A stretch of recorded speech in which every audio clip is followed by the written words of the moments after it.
There we go. Okay, so what I'm going to do is I'm going to create a new project.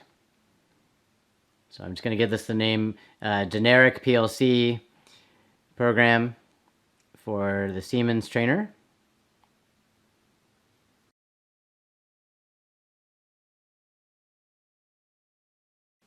So it's going to create the project.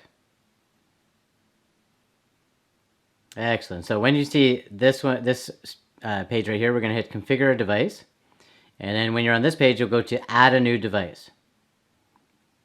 Now we're using the S7-1200, so we're going to scroll down till we see CPU. And we know which one we're using, but we're actually going to choose unspecified CPU. And then you'll scroll down to the bottom and hit add. What's really cool when you choose the unspecified CPU is that we're going to tone out and see which PLC is actually connected to our laptop. And it will actually grab all the information from the PLC that is connected up to it. So we have a PLC and we have an additional analog input there. It's going to detect either one of those guys. So there we have the generic PLC. If we hit this detect here, then it will go out and tone out. So we're going to use the PNIE. And the PD interface, we're going to use the Ethernet connection, and we're going to start a search. So it's searching out for accessible nodes. It's found a PLC there.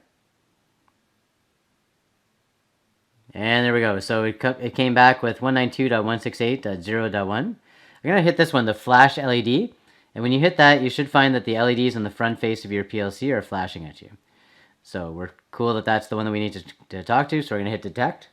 And you'll see right here that it goes from a generic PLC to the exact PLC and analog input-output that we have beside it.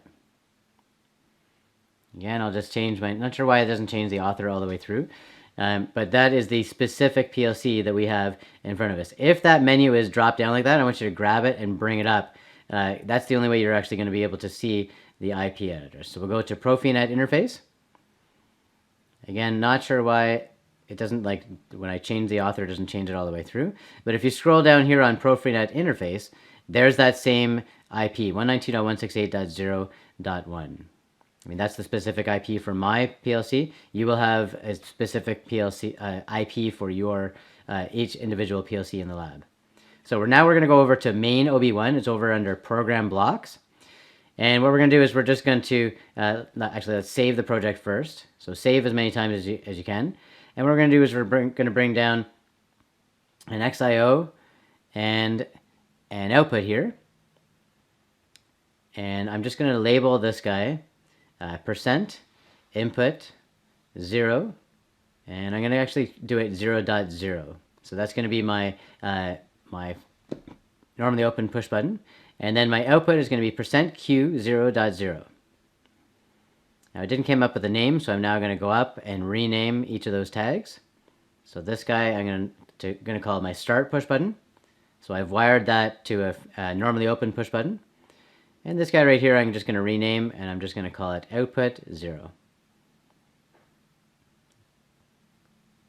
It looks like I forgot to put the T in there. I'll have to throw that in there. Going a little bit too fast. So next thing I'm going to do is I'm going to compile the project, see if there's any errors. And you can see just down here that I have 0 errors and 0 warnings. So the next thing I'm going to do is I'm going to download it to my PLC, which is right beside the compile button. Okay, so I'm going to select the PNIE for my PC interface. I'm going to select Ethernet connection. I'm going to start the search one more time. Okay, it's found the IP 192.168.0.1. And the next thing I'm going to do is I'm going to load it into the PLC. So press the load and it will drop your program into the PLC there. Just continue without synchronization. I just had a previous program in there. And this comes up, then click down and hit stop all. And again, hit load. Excellent. Last thing we're going to do is we're going to finish and it will start our program. But we can't see any green here. There's nothing where we can physically change the program. So we're going to turn this monitoring on and off. Right, so we're turning on the monitoring. You'll see that over on the left-hand side that everything's going green now. The left-hand side of our ladder diagram has gone green as well.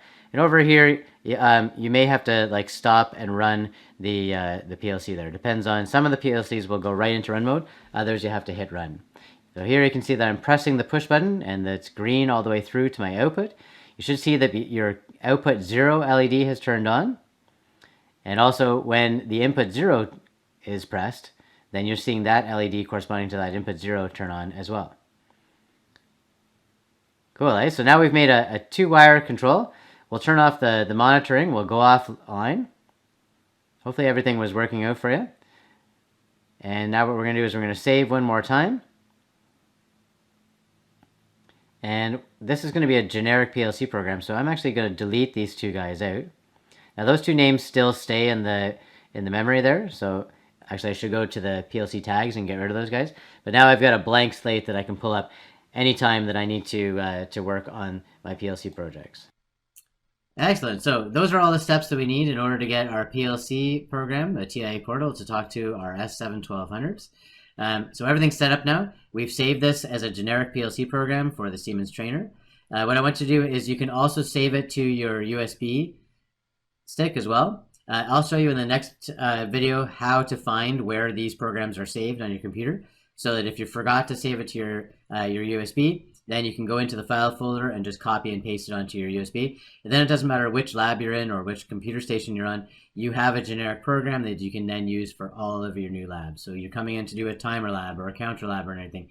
You're going to bring this guy up, right? Resave it under a different name that's appropriate to whatever lab you're doing, and then you're away to the races. Everything's set up with the appropriate PLC, the analog expansion card there, and you've already seen that it talks to it and everything's set up with the IP.